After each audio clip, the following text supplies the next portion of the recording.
because of this. In a double case today, boyfriends Edward Brady Woods and Jacob Peck are both suing an ex-roommate they met online. Edward accuses the defendant of crashing his car while they were on a cross-country trip to pick up a teenager the defendant met on the internet. Jacob claims the defendant is a leech and a moocher who conned Jacob into paying his portion of the bills on Jacob's credit card and never paid him back. Defendant William Shaw is countersuing both 18-year-old Brady and Jacob. William claims when he was being airlifted from the accident in Edward's car, he asked Edward to grab his laptop computer and hasn't seen it since. He's countersuing them both for damages to the truck he left for them when he moved so they'd have something to drive. Start with you, sir. All right, Your Honor, I met Mr. Shaw through some mutual friends of mine and Jacob's. It was over the internet. They were in Florida. We were informed that he was losing his apartment due to it being raised to construct a shopping mall. We took him into our home shortly after, about 2 weeks after we were informed of this. He lived with us for about 2 months after that. During this time period, he showed himself to be very lazy, hang on the internet most of the time, wouldn't find a job.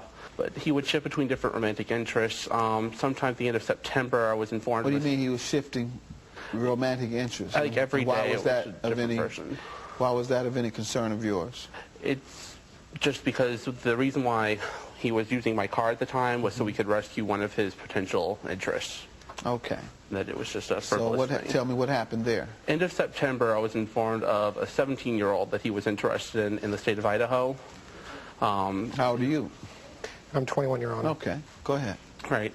The child was in an abusive home, and Mr. Shaw had seen a police officer that confirmed that it would be okay for this to happen, for us to bring him here. No legal proceedings could take place against us, so I agreed. He had also played against the home situation I had. I had a very rough situation at home between my parents. It wasn't great. I left when I was 17 as well. Okay. We left, I think it was on the 20th of September. And this was the middle of the night because we had to leave right then because it was very important that we get there on time. To pick up the young man right from his abusive household. Right. He was going to meet us at a Walmart. We were going to pick him up there. We left that night. It was about 3 in the morning. We just got back from seeing a movie, and we were speeding the entire way there. Mr. Shaw did most of the driving. Multiple times during the night and the next day, I suggested we take a break because I was too tired to drive. How many hours drive was it?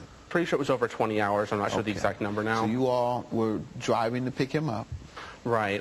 We only stopped maybe once or twice to get coffee, take a brief nap. It was never enough to make, Mr. Shaw or me fit for driving.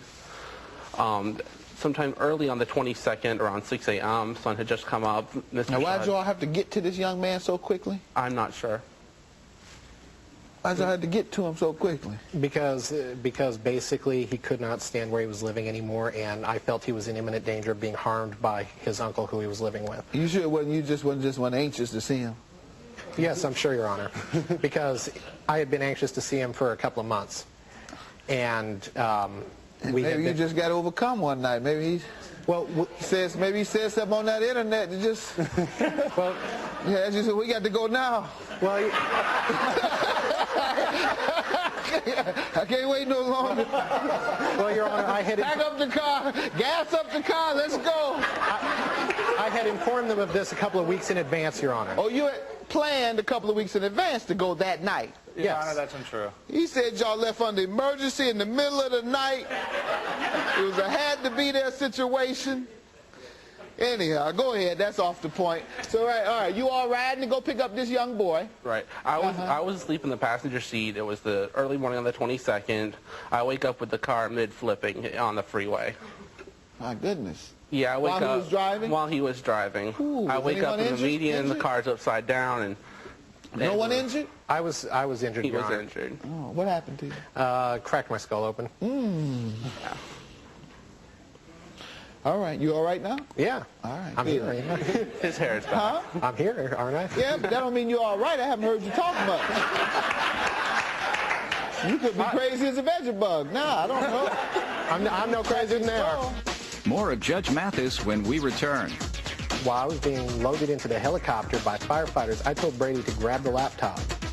While your skull is split open. Yeah. Right. You say you got to get back your computer. That's right. You had to have your internet. That's right. Don't forget my internet! If you're in Chicago and would like to attend a taping of the Judge Mathis Show, call us toll-free at 1-866-3-MATHIS. Plaintiff Edward Woods claims his ex-roommate crashed his car driving to get a teenager he'd met on the internet. Go ahead, sir. So he totaled your car? That's why you're suing him? Exactly. I also had photos of the accident All right. that I forgot to prevent. All right. The only issue, sir, whether you were negligent in driving his car, Well, resulting in totaling it. Well, and falling asleep at the wheel is usually presumed as negligent, sir. At our last stop, I pointed out to Edward that I was too tired to continue driving. And What did he I say? had also told him that we should What take did a he say? break. I pointed out that I was too tired to continue driving, and he's like, no, we got to get there. No, I was adamant the entire time that we needed to stop to sleep. Yeah, because it wasn't your boy you were going to get, right? Exactly. So it sounds more like you, sir. You were the one anxious and adamant to keep driving. I knew I needed sleep, Your Honor, because it was a 31-hour drive. That's my point. That's why you certainly were negligent. You knew you needed sleep, yet But you continued to drive. I told Edward he needed to stay awake and, you know, help me keep from nodding off. I hadn't had any sleep The either. value of your car, sir, you have estimates. Yes, I have the Blue Book value. Your counterclaim against him is for the cost of a laptop computer and half the cost of your damaged truck. Prove that. All right. The laptop computer was in the glove box of the car. While I was being loaded into the helicopter by firefighters, I told Brady to grab the laptop. While your skull is split open. Yeah. Right. You say you got to get back your computer. That's right. You had to have your internet. That's right. Life or death. Life or death. I got to talk to this young boy. Whatever. Don't forget my internet!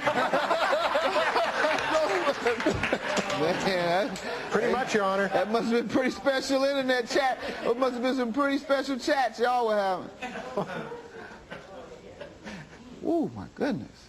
All right, go ahead. After this accident, I felt bad because now they didn't have a way to get to work, and if they didn't have a way to get to work, they were in danger of losing their house. And I had a 1984 Ford F-150 pickup. When I moved out, I stated that I would loan them the pickup and I would keep the insurance and registration current. And I eventually come back for the pickup in November, and the pickup's power steering was damaged, the hood latches were damaged, which Edward stated... All of this was damaged prior to him even arriving at Let our him finish, location. sir. Go ahead. What else? and the differential had no oil in it.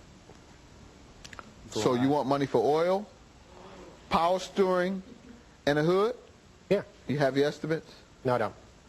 This I had vehicle to was scrap the truck. abandoned. Pardon me? I had to scrap the truck. It got towed by the Illinois State Police. Before or after you discovered the damages? After. I was attempting to get it back to Ohio so I could get it repaired. You were driving it? Yes.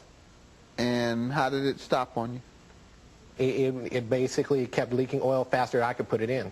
What do you all say was the problem when you all began using his truck? The power steering was already dead to the point you had to pour power steering in every time you started it because it would leak out. As you turned the wheel, there was a jet. The oil was leaking to the point you had to fill it up at least once a week.